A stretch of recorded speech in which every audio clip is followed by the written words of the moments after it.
इकडे लक्ष द्या सर्वांनी.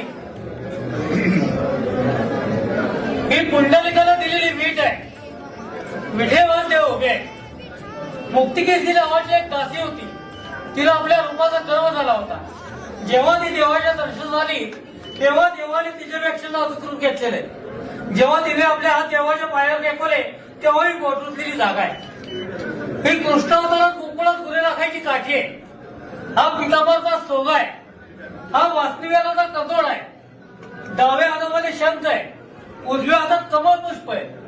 ही ब्रह्मदेवाने जन्म घेतलेली जागा आहे. हे अर्धांगिनी रुक्मिणीवासाचं स्थान आहे. हे मृगलांचन आहे. हा कौस्तुभमणी आहे. हे मकराकाल कुंडल आहे आणि शिवाकाल मस्तक आहे.